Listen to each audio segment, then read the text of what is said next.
I'm Matt Duss. I'm a policy analyst at the Center for American Progress. This is Foreign Entanglements. With me today is Yousef Munayyer. Sorry, he is the director of the Palestine Center.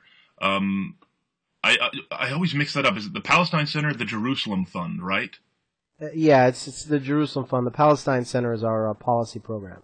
That's right. I'm sorry, but a great analyst of Middle East affairs and specifically on the Israeli-Palestinian situation. Great to be here with you today, Yousef. Thanks for having me again, Matt. We've seen, quite a bit of activity over the past few months, actually going almost a year now since since John Kerry took office as the Secretary of State. He's made the Israeli-Palestinian talks, or restarting those talks, or trying to move that process along, a priority. He's committed a great deal of time and energy to it. He's traveled to the region, I think, about 10 times now. He may be up to 11, I'm not sure. So, there's a number of different issues I want to address here. First, I'd just love to hear your take, kind of like a 30,000 foot. Do you notice any difference to the way Kerry is going about this than the way U.S. Secretaries of State or administrations have gone about this over the past couple decades? Well, nobody can accuse John Kerry of not putting in the time or giving this issue the attention that a Secretary of State can or should. Certainly, as you've mentioned, he's made many trips over to the region in the past several months. He spent lots of time there, and when it comes to sort of U.S. interests, one has to even start wondering about the amount of time he's spending on that issue when you have other serious issues as well throughout the region. You have a destabilizing war in Syria. You've got the Iranian issue. Of course, the Palestinian issue is very, very important. But given all the other dynamics in the region, the fact that he spent so much time on this issue, I think, speaks to a degree of commitment that he has that is unique, at least in recent memory, for U.S. interlocutors in this issue. That being said, it's not really only about the amount of time you spend, but how you handle the role of mediator. And unfortunately, when it comes to that, I don't think he has been that much different than many of his predecessors. Has not given us much more reason for hope. But he seems to be willing to stick it out, even though he may know very well that the chances are far less than likely of being able to move the parties in any positive direction, particularly the Israelis. But he's been, willing to kind of, play the game to get to a stage where, he seems to be hoping that he can put, difficult questions before the parties and then have them, try to deal with it. The problem is, when we get to that point, what sort of role is the United States going to play if the stronger party, the Israelis, decide to, continue to pursue a maximalist position? Right. Are they going to press the Israelis? And there's been no indication that they're really prepared to do that to the extent necessary to get anything close to a acceptable compromise on the core issues. We have reports now about John Kerry accepting this, Israeli demand for recognition of a Jewish state in the so-called framework agreement that he's, working on now. The Israelis are even objecting to any mention of Jerusalem at all in such an agreement. The refugee issue is for them something that they would not even consider part of the discussion. So while he spent lots of time there, he's got very little to show for it. I've been a skeptic about this for a long time, but I think there's plenty of reasons for that, given the positions the parties have taken and the U.S.'s historic role in not being able to do anything to really change Israeli behavior on this. Yeah, I want to come back to the Jewish state question because we should stipulate that these are rumors. Sometimes rumors turned out to be true. Sometimes they don't. But these are unconfirmed reports that Secretary Kerry will include some mention of that in the framework. My kind of presumption has been for a while that in some final agreement would contain some language of a recognition of Israel's Jewish character and an Israeli recognition of the Nakba, if not an admission of culpability. But it seems Netanyahu has clearly made this, he's elevated this to a kind of a central obsession, if I can use that word. I think I can. And there's actually been a number of really good articles, I think. Some I agree with, some I disagree with.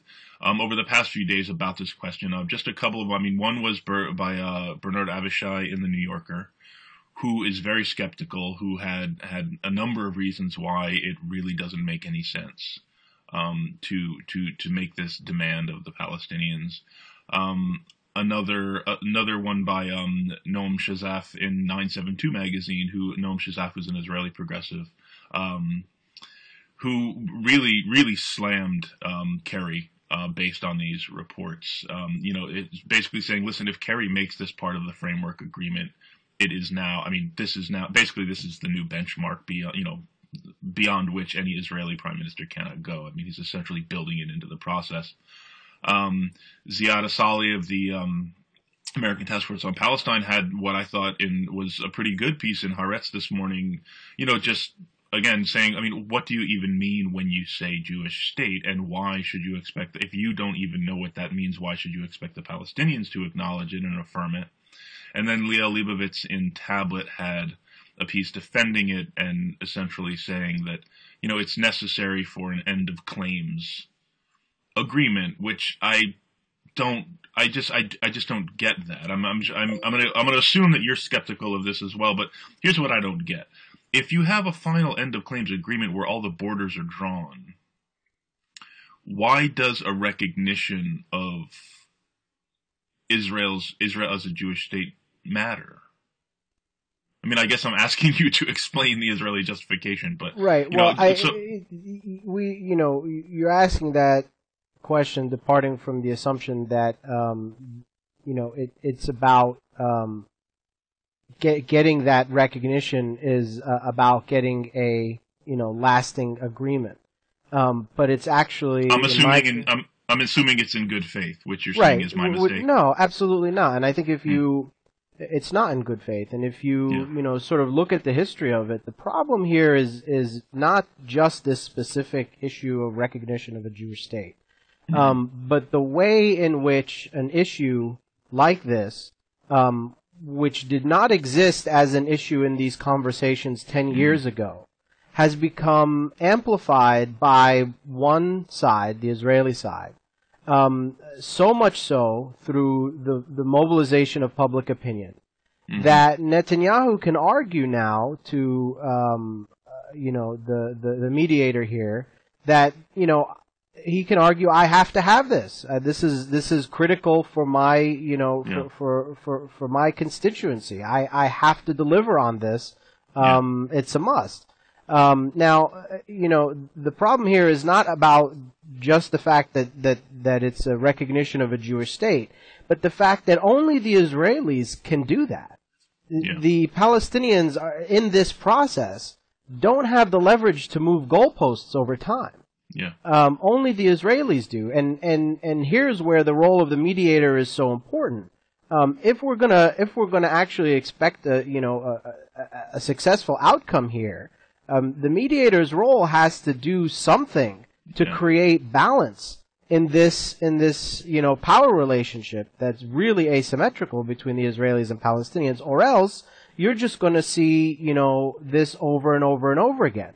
10 years ago, this did not exist as a demand. Today it does. What? 10 years ago, the Jewish state thing did not exist as a demand from the Israelis. Today it does. Maybe 5 years down the line, there will be another issue that did not exist today that becomes a key demand of the Israelis that just moves the goalposts further and further right and further and further away from a Palestinian minimum.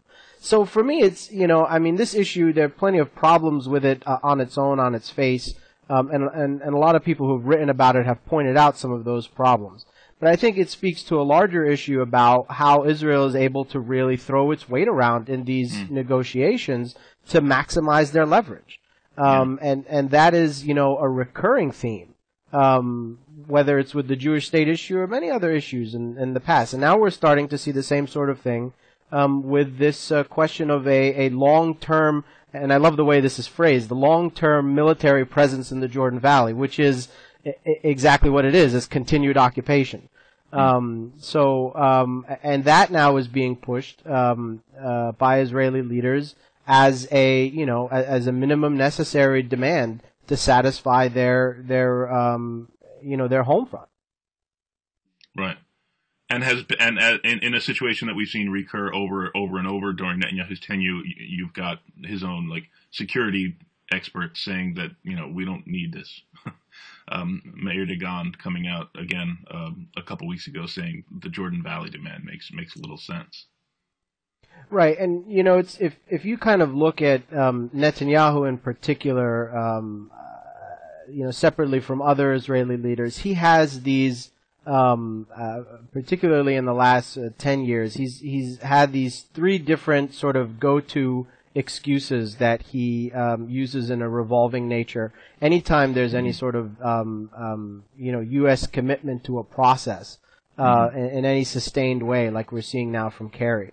We saw the same sort of thing in 2010, 2011, when there was the entire question of the settlement freeze that wasn't, and so on, and Biden's visit to Jerusalem. The Israeli Prime Minister's three go-to items are incitement, security, and this Jewish state question.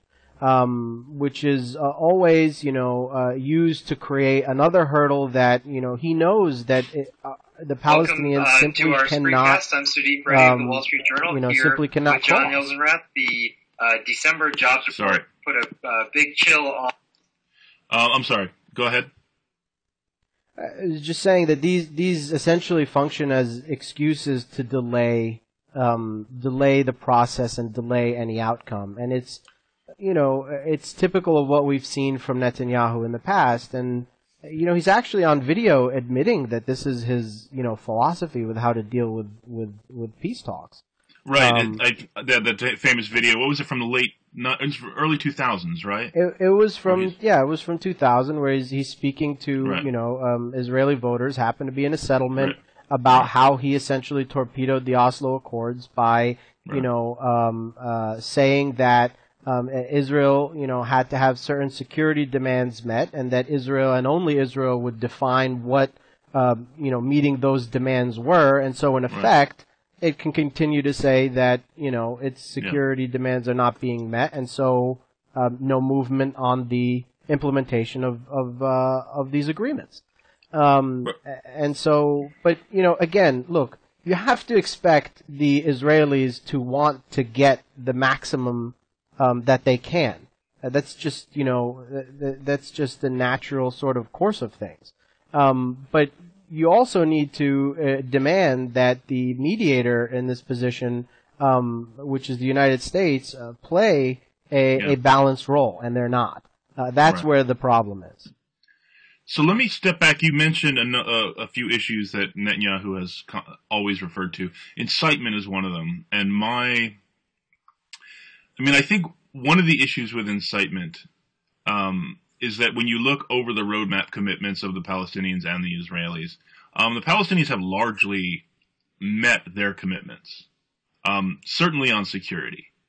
in the West Bank. I mean, anyone you talk to, Israeli Americans, they all acknowledge that the PA has done enormous work in terms of security in the West Bank. Incitement, even there was a Washington Institute for Near East Policy report a couple of years ago that even noted that, you know, great improvement has gone on the question of incitement, but it still does exist. Would you agree? Look, there was a trilateral commission set up to deal with the issue of incitement. And the reason that this came to be was because the Israelis were saying, well, the Palestinians teach their children this and that, and the Palestinians were saying, well, that happens on your side too.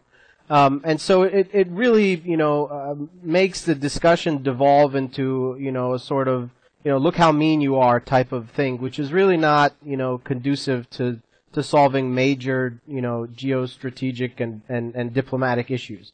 So there was this trilateral commission set up where the Americans had a role as well, and both sides could bring their claims about, the incitement, the mean things that the other side was saying, to this commission, and the Israelis have rejected participation in this commission for years now.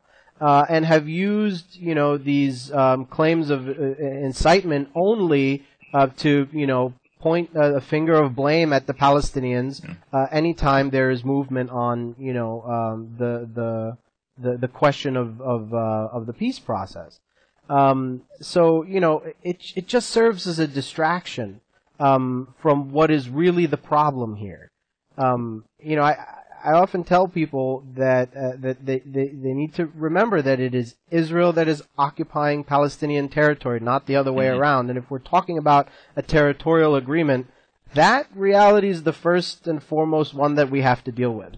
Not the mean things that are said by either side, because those are largely a product of the realities on the ground. And so it ultimately is just another one of these distractions. I don't know. On the one hand, yes. Certainly, my point about bringing up the roadmap commitments and how the Palestinians have met theirs was a point of saying, this is one of the reasons the Israelis focus so much on incitement, because they can't focus on security or the other things that the Palestinians, the very significant steps that the Palestinians have done, the hoops that they've jumped through to meet their commitments. And here's this one where the Israelis can continue to point to and say, oh, see, they're not doing this. So there's definitely that part of elevating incitement to make this huge deal about it. But at the same time, I was looking at this presentation that Yossi Kuperwasser, he's I think he's a strategic affairs minister in Israel. This new presentation, there was a copy of it in the New York Times. Some of it is nonsense. Some of it is like, Palestinian books that don't note the green line. Listen, you can go to Ben Gurion Airport and find Israeli tourism ministry maps that do not have the green line. So if you're gonna call that incitement, well, exactly. But some of that stuff some of the examples were genuinely ugly. Stuff appearing on Palestinian state television. I'm not asking you to apologize or explain it or anything. Sure, it's a product in part of the situation. I think everyone needs to recognize that. But I don't think it's unreasonable for the Israelis or the Americans to ask that this stuff not appear on Palestinian official television and Palestinian official media. Well, look, I think these sorts of claims need to be, analyzed for what they are. And anyone looking at that presentation, and I know exactly what presentation you're talking about, needs to look at it objectively and ask, is this in fact a fair representation of what it claims to be, which is of the Palestinian discourse and Palestinian media? When you look at the methodology behind it, it's nothing like that at all. In fact, the most egregious examples, some of them very outdated, are cherry-picked to present a predetermined conclusion. And some of the more rigorous and academic studies of discourse on both sides have come to completely different conclusions. And so that's why it's necessary to have a objective mechanism wherein, if we are to treat this question of, incitement on both sides seriously, that mechanism needs to be used and respected. And the fact that the Israelis simply do not want to use that mechanism at all shows you that their interest here is not in genuinely resolving this issue of incitement, but rather using it to point the finger at Palestinians, particularly in an American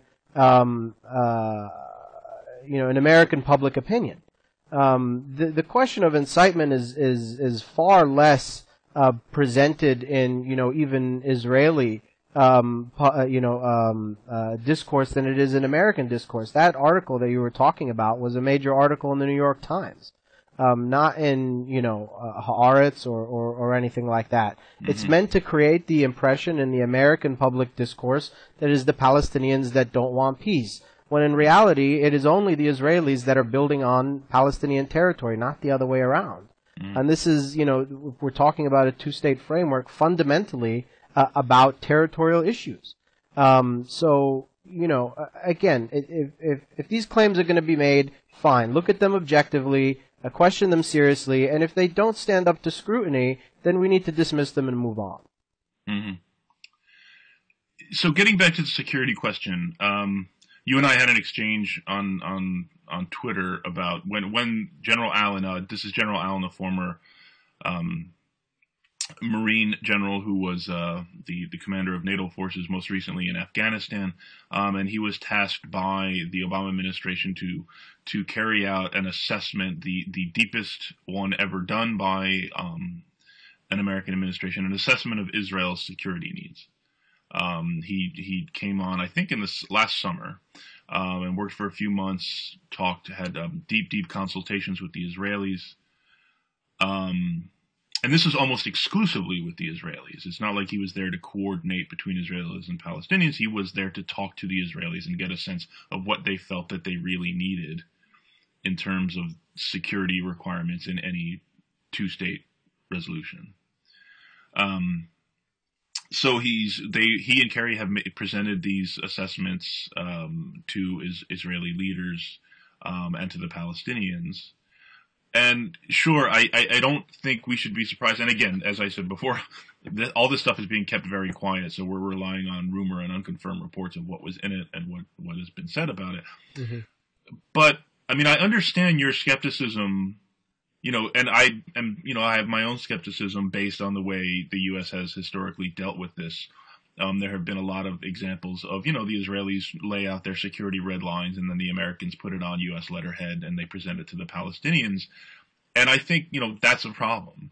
But I think, if the goal here is to present both leaders with a genuine choice, a yes or no option of moving forward, it seems to me that it's a smart play to really try to take the security issue off the table as much as possible. And by that, I mean, Netanyahu's, it's like his mantra, security, security, security. And any time, he's presented with difficult choices, he always kind of falls back on, you just don't understand our security needs here. We're in a very dangerous neighborhood. It's like, you've heard it, I've heard it.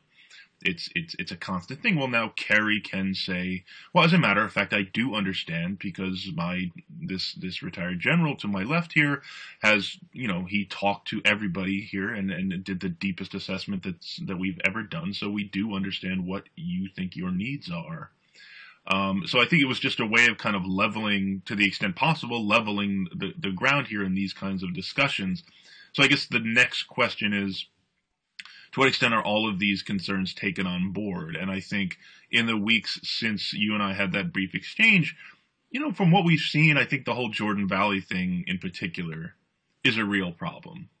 I mean, the idea that you would have, that any Palestinian leader could accept Israeli forces on its border with Jordan for 10 years, I think is a fantasy. Is that fair to say? Well, yeah, and I mean it's not just that. I mean, the Israelis are talking about a long-term presence there. What does that even mean? How can you have a sovereign and independent state when you have foreign troops stationed there? You don't have control over your borders. And we're already talking about a state that would be demilitarized, which means it would not have the ability to defend itself, and would likely not have complete control over its borders, would likely not have complete control or any control over its airspace. So, I mean, what we're talking about here is really a state that would be under, glorified occupation, if anything. So are you saying that even in the best case scenario, you think it would just be a glorified occupation? Absolutely. In the best case scenario that's been discussed, and let's be clear about what that is. The best case scenario that has been discussed, as sort of, the conventional mainstream of what could be accepted by both sides, would be, a swap in territory that keeps major Israeli settlement blocks in Israeli control, a demilitarized Palestinian state, a Israeli presence to some extent on the border with Jordan, no Palestinian control over its airspace and so on. That's not an independent state. That is glorified occupation, is exactly what it is. And, there's really no two ways about it. And that's the best case scenario.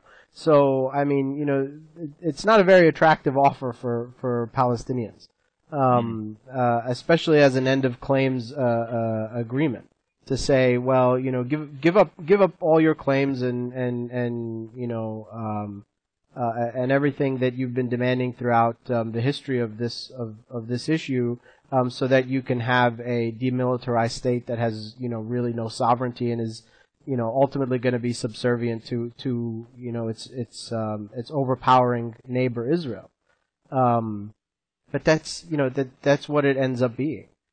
But the bigger question here about the security thing is who defines what our security needs?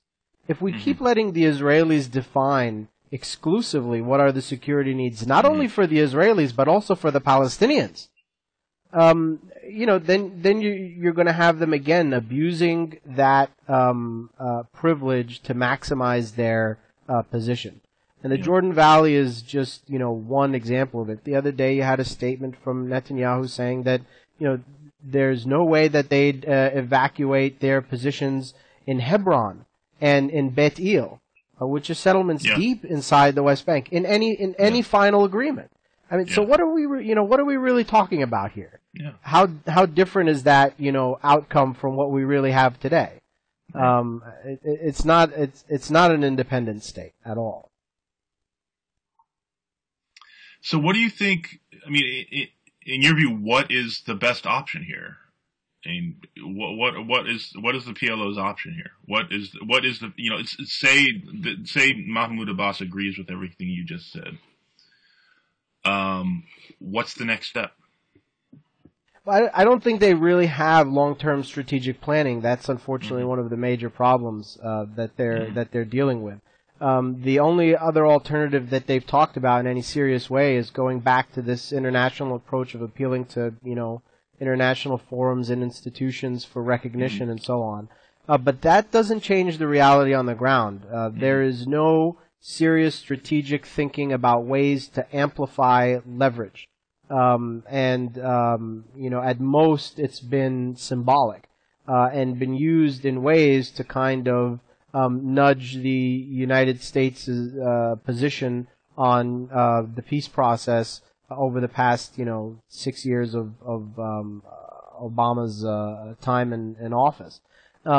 So whatever's next for the Palestinians does not seem likely to be something that is initiated by the PLO or the PA leadership, in large part because they're so dependent on Western donor dollars, and particularly the support of the United States and of course Israel.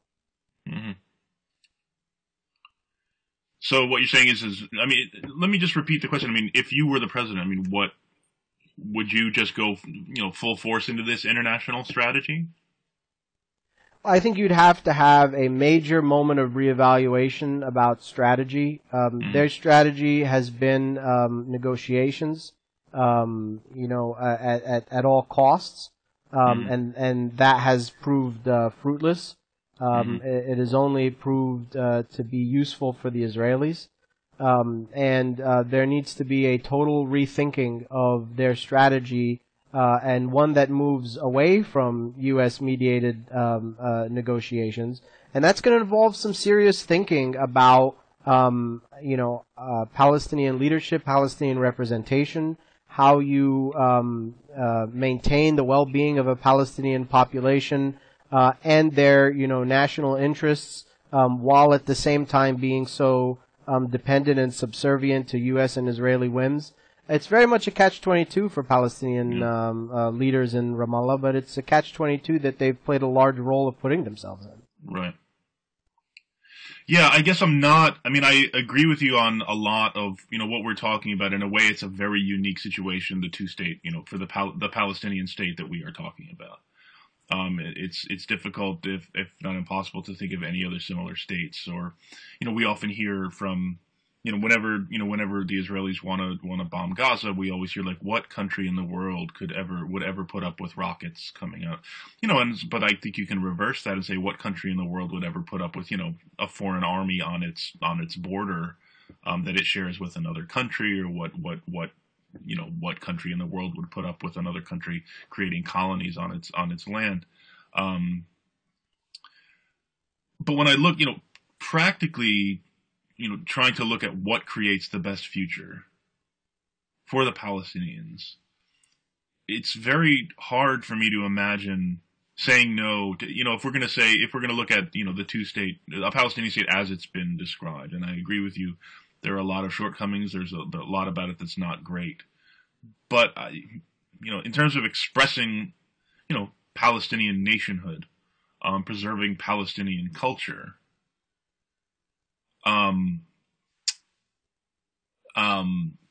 securing Palestinian sovereignty and security, sovereignty just being kind of a tool for security. I wouldn't say I'm as negative about that possibility. But I think one of the things that brings me to that conclusion too is just that the other option is just years and years and decades more of dispossession and difficulty. And who am I to sit here in the United States and say to a Palestinian living in Nablus or Ramallah or Jenin or Lebanon or anywhere else that, this is probably the best deal you're going to get right now, but that's kind of how I feel. And I want to say that as respectfully and humbly as possible. I just don't see a better option. Look, given the realities of power, and Palestinians are not, they're not blind to those realities. They know exactly what they're up against. I can't tell you how many images I've seen of 5-year-old children in the streets of Gaza or the West Bank, confronting Israeli tanks with rocks in their hands. Yeah. They are acutely aware of the power imbalance here and what that means. But at the same time, they're also aware of what making compromises for the sake of making compromises has actually meant. And what they've seen is that any time that they do that, they're not rewarded with any serious proposals for their basic human rights. But the stronger power, which is the Israelis in this situation, continues to demand and ask for more and take more land and entrench its occupation and so on. And so, we could say to the Palestinians, look, realistically, what other option do you have than negotiation? But at the same time, the Palestinians can say, well, what exactly has negotiation provided for us? It's not a position of strength to be in, certainly. But Palestinians have learned a very costly lesson about exactly what's involved when you compromise for anything less than what is, your basic human rights and your basic demands. And I think that more and more Palestinians are moving to realize that doing that was such a big mistake. And there is a sort of rethinking going on in the broader Palestinian discussion about how to re-strategize and how to learn from the mistakes that have been made by some people in leadership in the past, and where that sort of left the Palestinians today. All right. Well, thanks so much, Yousef. I guess we'll have to hold off for now in presenting our Duss Munayyer plan for solving the Arab-Israeli conflict. Maybe sometime in the future. But interesting, as always, to talk with you, and I will see you around, okay? Indeed. Thank you, Matt. All right. Thanks, Yousef. Bye-bye. Take care.